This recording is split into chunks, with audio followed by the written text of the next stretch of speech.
Shalom, salam sejahtera bagi kita sekalian. Wassalamualaikum warahmatullahi wabarakatuh. Terima kasih atas kesempatan yang diberikan.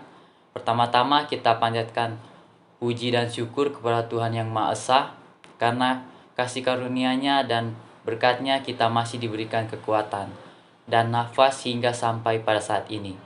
Pada kesempatan ini izinkan saya berterima kasih kepada Ketua Penguji, Penguji 1 dan Penguji 2, Pembimbing 1 dan Pembimbing 2, yang telah memberikan saya kesempatan dan waktu pada saat ini untuk mempresentasikan sidang skripsi saya yang berjudul Desain Laporan Keuangan Mikro Kecil dan Menengah berdasarkan SAK MKM, Studi Kasus Usaha Peternakan Babi. Sebelum itu, perkenalkan, nama saya Michel J. Skelmandang, NIM 17043-123. Kita masuk pada pembahasan yang pertama, yaitu agenda. Bab 1 pendahuluan, bab 2 tinjauan pustaka, bab 3 metode penelitian, bab 4 hasil penelitian dan pembahasan, bab 5 kesimpulan dan rekomendasi. Berikut kita masuk latar belakang masalah. Negara Indonesia adalah negara berkembang yang tetap terus meningkatkan kesejahteraan rakyat, terlebih khusus dalam sektor ekonomi. Indonesia terdapat macam-macam usaha, yang salah satunya adalah usaha peternakan babi. Akan tetapi pada umumnya peternakan babi di Indonesia masih berbasiskan peternakan rakyat, terutama berskala usaha kecil dan menengah. Dengan kata lain, peternak babi di Indonesia masih dalam bentuk usaha sampingan yang bersifat tradisional. Ternak babi dibudidayakan sebagai ternak penghasilan daging karena kemampuan cepat tumbuh dan berkembang biak. Ternak babi sangat menguntungkan untuk menopang perekonomian keluarga bila dikelola dengan baik. Usaha peternakan babi merupakan salah satu usaha yang menghasilkan produk sebagai sumber protein hewani. Ternak babi mampu menghasilkan daging yang paling efisien dan produktif. Terutama dalam sifat kesuburannya, usaha peternak babi dapat memberikan keuntungan yang optimal bagi pemiliknya apabila manajemen penelitian ternak babi diperhatikan. Keunggulan mutu dari ternak babi yang tinggi sangat berpengaruh untuk kualitas ternak babi tersebut. Itu terlihat dari cara mengembangbiakan ternak babi dan harga jual yang tepat, sehingga dapat bersaing di pasaran. Usaha entitas mikro kecil dan menengah atau yang sering disebut EMKM merupakan kegiatan ekonomi rakyat yang berdiri sendiri dan dikelola oleh kelompok masyarakat atau keluarga. EMKM memiliki peran yang penting dalam perkembangan perekonomian di Indonesia. Adanya EMKM di Indonesia dapat membantu menyelamatkan dari krisis ekonomi dan pengangguran. Yang berikut kita masuk dalam Undang-Undang Nomor 20 Tahun 2008. Telah tercantum kriteria UMKM, yaitu yang pertama, usaha mikro memiliki kekayaan bersih paling banyak 50 juta. Tidak termasuk tanah dan bangunan tempat usaha. Hasil penjualan tahunan paling banyak 300 juta. Yang kedua, usaha kecil memiliki kekayaan bersih 50 juta dan paling banyak 500 juta, tidak termasuk tanah dan bangunan tempat usaha. Hasil penjualan tahunan lebih dari 300 juta sampai dengan paling banyak 2 miliar 500 juta. Yang ketiga, usaha menengah memiliki kekayaan bersih 500 juta dan paling banyak 10 miliar, tidak termasuk tanah dan bangunan tempat usaha. Hasil penjualan tahunan lebih dari 2 miliar 500 juta sampai dengan paling banyak 50 miliar. Dan yang berikut kita masuk dalam rumusan masalah. Berdasarkan latar belakang masalah di atas, maka yang menjadi rumusan masalah penulis dalam penelitian ini bagaimana desain laporan keuangan mikro kecil dan menengah pada peternakan babi di Desa Kiawa 2 Timur berdasarkan SAK MKM. Tujuan penelitian. Sesuai dengan rumusan masalah di atas, maka tujuan penelitian ini untuk mengetahui desain laporan keuangan mikro kecil dan menengah dengan membuat laporan keuangan berdasarkan SAK-MKM. Manfaat penelitian. Yang pertama, bagi penulis, sebagai sarana bagi penulis untuk mempunyai pengalaman dan pengetahuan dalam usaha peternakan babi. B. Menerapkan kemampuan dan keterampilan penulis sesuai pengetahuan yang diperoleh selama mengikuti perkuliahan di jurusan akuntansi Politeknik Negeri Manado. Dan yang kedua, bagi Politeknik Negeri Manado. A. Penelitian ini dapat dijadikan sebagai panduan bagi peneliti lain yang akan melakukan penelitian pada objek atau masalah yang sama serta sebagai bacaan untuk menambah pengetahuan mengenai objek yang diteliti. B. Memberikan gambaran umum bagi peneliti berikutnya.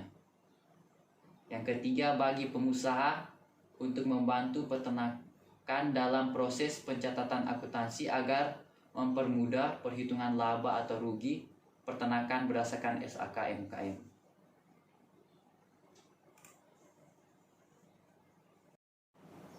Yang berikut kita masuk dalam konsep-konsep utama. Yang pertama, usaha mikro kecil dan menengah UMKM. Berdasarkan Undang-Undang Nomor 20 Tahun 2008 tentang usaha mikro kecil dan menengah, pengertian UMKM dan usaha besar yaitu yang pertama, usaha mikro adalah usaha produktif milik orang perorangan dan atau badan usaha perorangan yang memenuhi kriteria usaha mikro sebagaimana diatur dalam undang-undang ini. Yang kedua, usaha kecil adalah usaha ekonomi produktif yang berdiri sendiri yang dilakukan oleh orang perorangan atau badan usaha yang bukan merupakan anak perusahaan atau bukan cabang perusahaan yang dimiliki, dikuasai atau menjadi bagian baik langsung maupun tidak langsung dari usaha menengah dan usaha besar yang memenuhi kriteria usaha kecil bagaimana dimaksud dalam undang-undang ini. Yang ketiga, usaha menengah adalah usaha ekonomi produktif yang berdiri sendiri yang dilakukan oleh orang perorangan atau badan usaha yang merupakan anak perusahaan atau cabang perusahaan yang dimiliki, dikuasai atau menjadi bagian baik langsung maupun tidak langsung dengan usaha kecil atau usaha besar dengan jumlah kekayaan bersih atau hasil penjualan tahunan sebagaimana diatur dalam undang-undang ini. Yang keempat, usaha besar adalah usaha ekonomi produktif yang dilakukan oleh badan usaha dengan jumlah kekayaan bersih atau hasil penjualan tahunan lebih besar dari usaha menengah yang meliputi usaha nasional milik negara atau swasta, usaha patungan, dan usaha asing yang melakukan kegiatan ekonomi di Indonesia. Konsep-konsep utama yang kedua, akuntansi dan fungsi akuntansi. Akuntansi dan fungsi akuntansi. Menurut American Institute of Certificate Public Accountant, dalam Erin Selambai, akuntansi adalah seni pencatatan, pengklasifikasian dan pengiktisaran transaksi dan peristiwa keuangan dengan cara tertentu dan dalam ukuran moneter, termasuk penafsiran atas hasil-hasilnya. Para ahli ekonomi dan akuntansi telah mendefinisikan akuntansi dengan sebagai perbedaan menurut pendapat mereka. Berikut ini merupakan pengertian akuntansi menurut para ahli. Yang pertama, menurut Rudianto, akuntansi adalah sebuah sistem informasi yang menghasilkan informasi keuangan kepada pihak-pihak yang berkepentingan mengenai aktivitas ekonomi dan kondisi suatu perusahaan.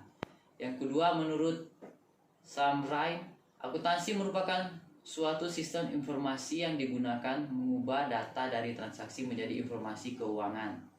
Yang ketiga, menurut Suradi, akuntansi adalah suatu sistem informasi yang mengidentifikasi, mencatat, dan mengkomunikasikan peristiwa-peristiwa ekonomi dari suatu organisasi kepada para pihak yang berkepentingan.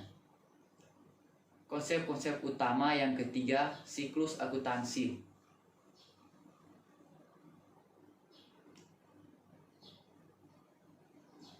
Menurut Rudianto, siklus akuntansi adalah urutan kerja yang harus dilakukan oleh akuntan sejak awal dalam menganalisis transaksi hingga menghasilkan laporan keuangan perusahaan untuk transaksi periode berikutnya.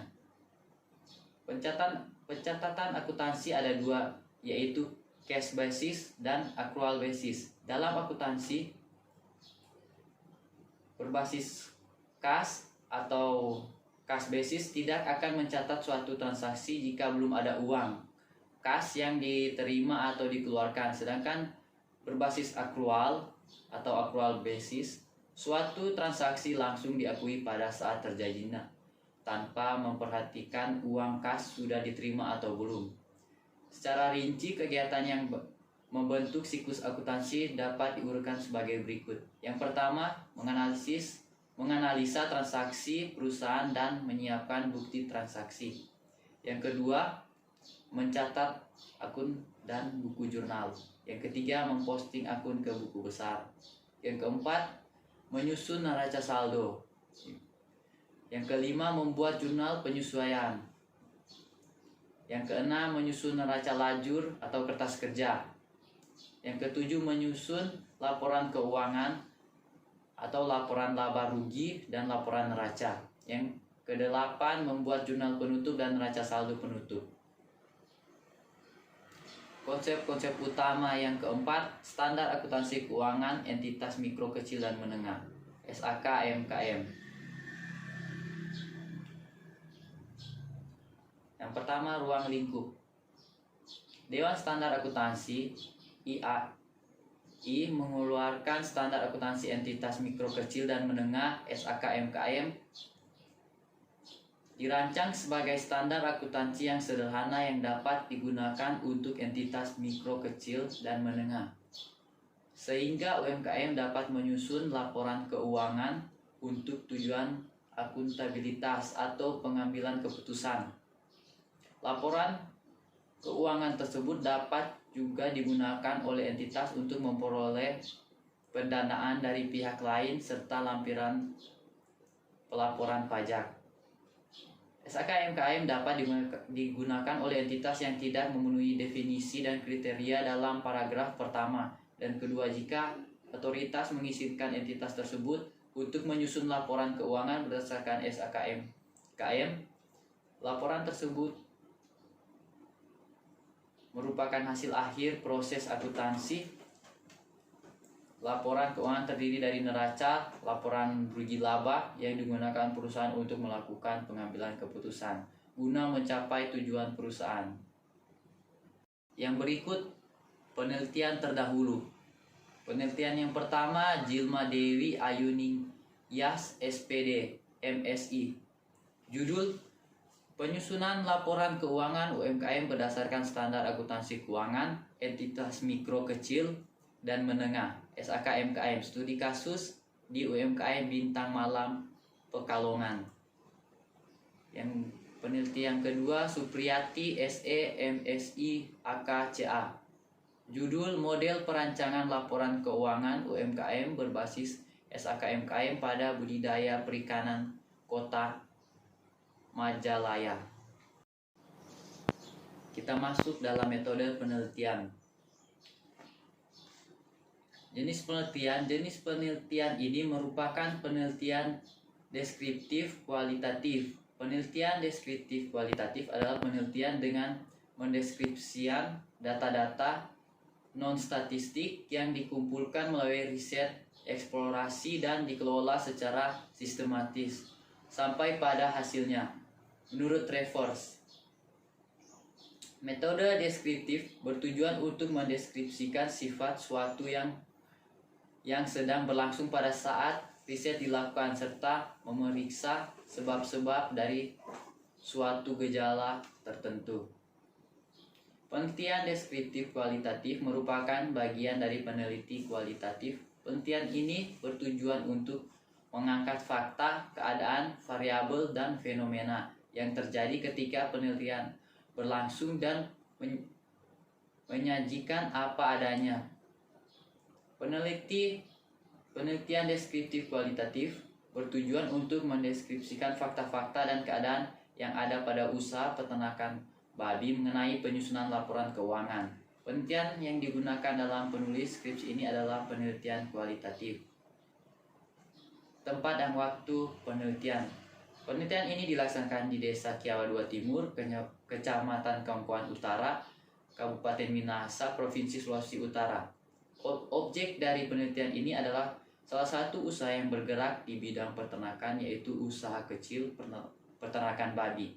Waktu penelitian selama kurang lebih 5 bulan yang dimulai pada bulan Mei 2021 sampai September 2021. Sumber data. Penelitian menggunakan 2 macam metode pengambilan data, yaitu data primer dan data sekunder. Data primer yaitu data yang diperoleh peneliti melalui pengamatan atau wawancara langsung dengan pihak pengusaha peternakan babi, yaitu Ibu Agustina Worotichan. Data-data yang diperoleh berupa jumlah ternak babi, jumlah pendapatan, dan jumlah beban dalam setahun peternakan babi, serta jumlah pekerja. Data sekunder adalah data yang diperoleh atau dikumpulkan oleh pihak lain. Data ini dapat bersumber dari pustaka dan lembaga yang terkait dengan penelitian.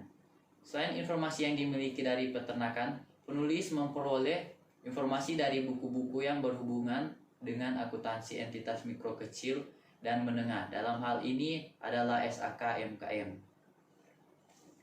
Teknik pengumpulan data. Yang pertama, wawancara. Teknik ini dilakukan dengan cara tanya jawab langsung kepada pemilik usaha, yaitu Ibu Agustina, dengan menanyakan berbagai pertanyaan, baik berbagai aktivitas ekonomi kegiatan usaha maupun pencatatan akuntansi untuk mendapat data yang diperlukan.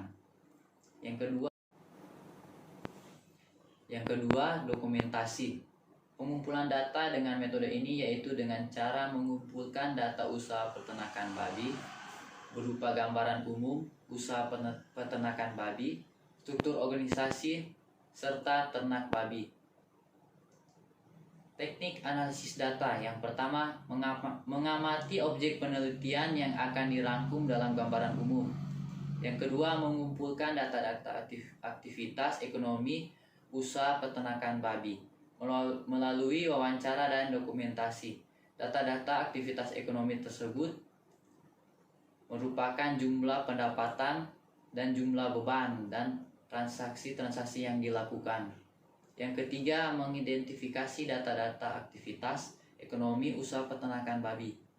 Yang keempat, menganalisis aktivitas ekonomi usaha peternakan babi. Yang kelima, membuat siklus akuntansi berdasarkan aktivitas ekonomi usaha peternakan babi.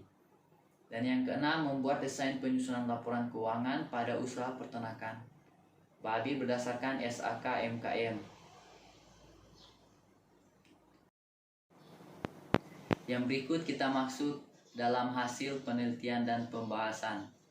Yang pertama, gambaran umum. Sejarah singkat. Usaha peternakan babi ini berdiri pada tahun 2002 di Kiawa 2, Kecamatan Kaumpuan.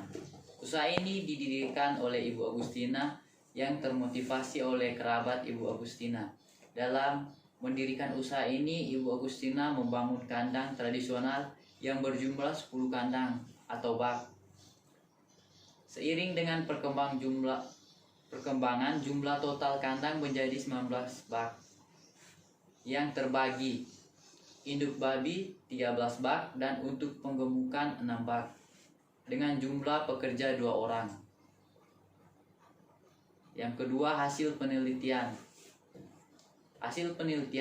Berdasarkan hasil wawancara dengan pemilik usaha dan juga para pekerja lainnya tentang mengenai aktivitas ekonomi dan bagaimana cara menyusun laporan keuangan usaha peternakan babi tersebut, dapat diketahui bahwa pencatatan yang digunakan atau dilakukan pada usaha peternakan babi ini masih tergolong sederhana. Metode pencatatan yang dilakukan oleh usaha peternak babi hanya menghitung jumlah pengeluaran dan pemasukan. Maka dapat disimpulkan bahwa usaha ini masih menggunakan metode pencatatan kas basis cash yang telah diketahui. Siklus akuntansi, adapun siklus akuntansi yang berlaku pada usaha peternakan babi ini yaitu dimulai dari dengan adanya transaksi jual beli yang dilakukan, lalu menyiapkan bukti transaksi sebagai lampiran di mana transaksi tersebut benar dilakukan. Transaksi-transaksi yang dicatat adalah transaksi-transaksi pemasukan kas dan transaksi-transaksi pengeluaran kas. Semuanya dicatat dalam buku kas. Kemudian dilakukan rekapan kas masuk dan kas keluar. Dari transaksi-transaksi yang telah dicatat di dalam buku kas, entitas ini tidak melakukan pencatatan ke dalam buku jurnal melainkan ke dalam buku kas dan sebagaimana juga menjadi laporan keuangan entitas tersebut. Yang ketiga, hasil pembahasan kebijakan akuntansi berdasarkan SAKMKM dalam menyusun laporan keuangan sekarang ini tidak bisa dilakukan dengan begitu saja. Ada kebijakan-kebijakan atau aturan-aturan tertentu yang sudah dibuat dan harus diterapkan oleh entitas. Kebijakan akuntansi yang dimaksud adalah yang pertama aset. Aset diakui dalam laporan posisi keuangan ketika manfaat ekonominya di masa depan dapat dipastikan akan mengalir ke dalam entitas dan aset tersebut memiliki biaya yang dapat diukur dengan andal. Beban penyusutan aset diakui dalam laporan laba rugi. Penyusutan aset tetap dapat dilakukan dengan menggunakan metode garis lurus atau metode saldo menurun dan tanpa memperhitungkan nilai residu atau nilai sisa. Penyusutan aset tetap dimulai ketika suatu aset tersedia untuk digunakan. Penyusutan dihentikan ketika aset diberhentikan pengakuannya.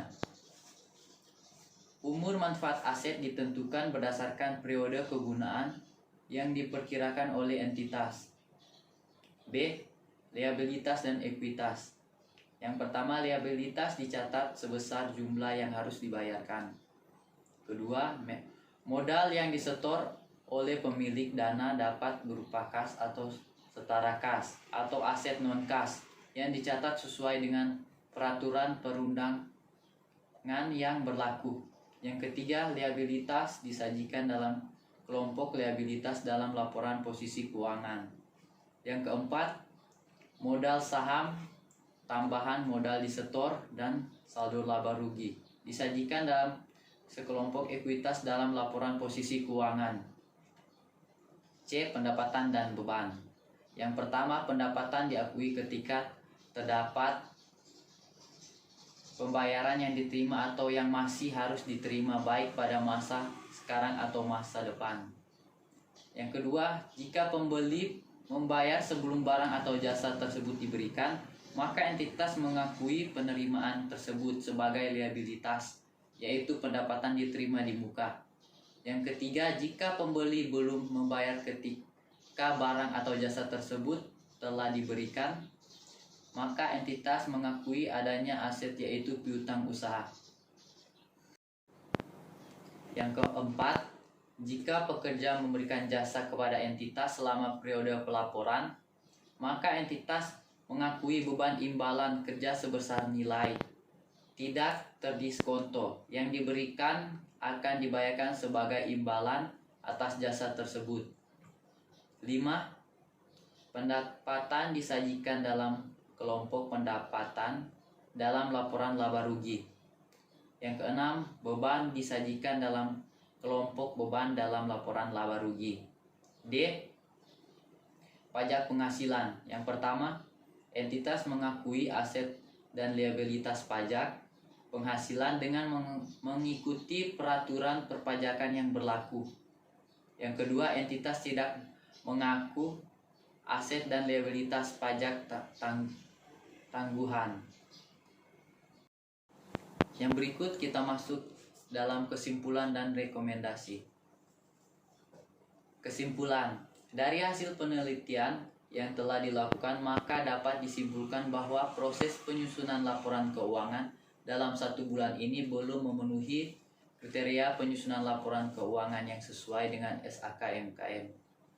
Dalam menyusunan laporan keuangan usaha peternakan babi, hanya membuat catatan pemasukan kas dan pengeluaran kas, sehingga entitas ini perlu mendesain penyusunan laporan keuangan sesuai berdasarkan SAK-MKM.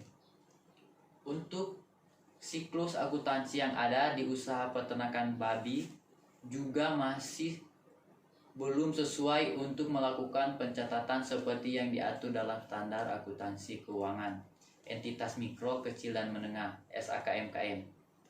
Jadi telah mendesain siklus akuntansi yang dimulai dari transaksi, menjurnal, membuat kertas kerja laporan keuangan, dan membuat laporan keuangan. Laporan keuangan meliputi laporan laba rugi, laporan posisi keuangan, dan pencatatan atas laporan keuangan. Desain ini lebih mudah dipahami, juga sederhana, tapi tidak mengurangi nilai kualitas dari informasi keuangan, serta telah memenuhi kriteria seperti yang ada dalam SAK-MKM. Rekomendasi.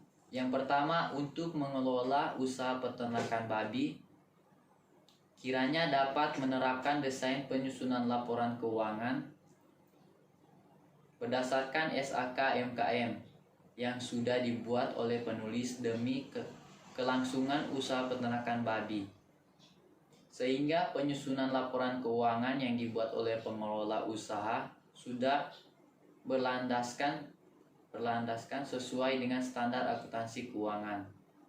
Yang kedua, untuk lembaga pendidikan Politeknik Negeri Manado, terutama bagi jurusan akuntansi, dapat melaksanakan pelatihan bagi pengelola usaha mikro, kecil, dan menengah UMKM di Kota Manado dan sekitarnya. Yang ketiga, untuk pemerintah Kecamatan Kongkoan kiranya dapat memfasilitasi pemberian pelatihan untuk setiap pelaku usaha UMKM yang ada di Kecamatan Kongkoan, khususnya di Desa Kiawadua Timur, agar dapat memahami akuntansi dengan baik. Terima kasih.